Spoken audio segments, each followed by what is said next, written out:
When Ned Stark was in Winterfell, he had many sons and was the ruler of the town.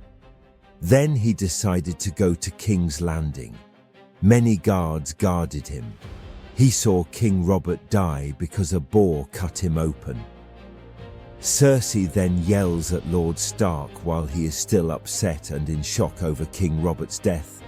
King Ned Stark is placed in a smelly dungeon with only rats to eat. Then, Ned gets his head placed on a board for being a traitor as Ned begs for his life. While the evil king asks for his head, a thought pops into his head. He escapes from his head getting chopped off. He would then steal a horse to ride back north for his family.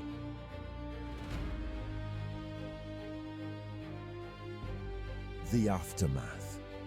With a few gold coins left in his pockets, Ned would buy an army and weapons to fight back against the Lannisters. With the help of his son Robb Stark, they both fight, and with overwhelming power, the Starks remain victorious.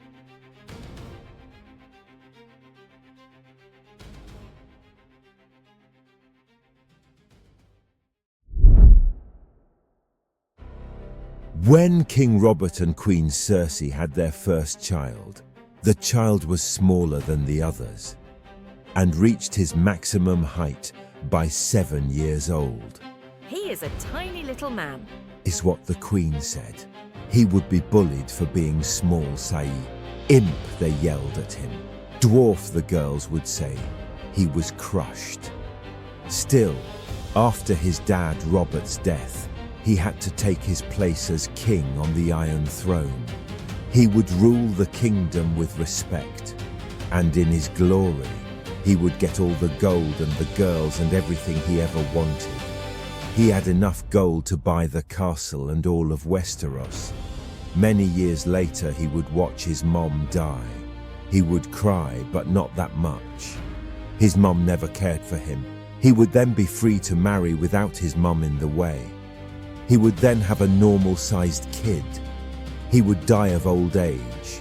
He lived a fulfilling life. But that's the story of Tyrion Lannister, if he were to sit on the Iron Throne.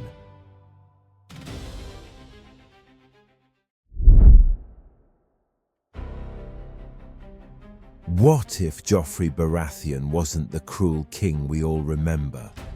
Instead of ruling with fear, imagine Joffrey leading with justice. The boy who once ordered executions could have united the Seven Kingdoms. He might have protected the weak, earned the loyalty of his people, and finally brought peace to King's Landing. With kindness instead of cruelty, he may have kept allies like the Starks, preventing a devastating war. Joffrey could have been remembered as the Golden Lion who restored honor to House Baratheon instead of one of the most hated kings in Westeros. Under a noble Joffrey, King's Landing might have thrived.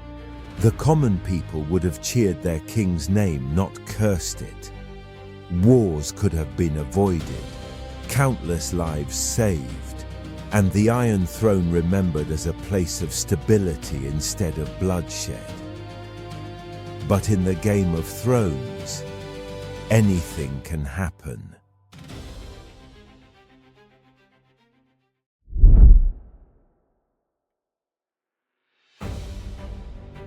What if Stannis actually won the Battle of Blackwater? First thing, Joffrey's gone. Cersei and Tommen probably gone too. The Lannisters were wiped out in one night. Stannis takes the throne, and justice becomes absolute and merciless. Davos rises high, maybe even Hand of the King. But the Red Witch's influence grows even higher. Imagine King's Landing lit by R'hllor's flames, nobles burned, sacrifices everywhere. The capital would turn into a city of fire and fear. The Tyrells? Without Joffrey, their alliance collapses. They'd either kneel to Stannis or switch sides and back the Starks. And with Tywin crushed, Robb Stark suddenly looks unstoppable. His war for the North gets a whole lot easier. But here's the catch. Stannis rules with iron law. No charm. Lords hate him, the faith hates Melisandre, and the realm simmers with unrest. If Stannis had taken King's Landing, the Game of Thrones would still rage on. But it would be darker, bloodier, and ruled by fire.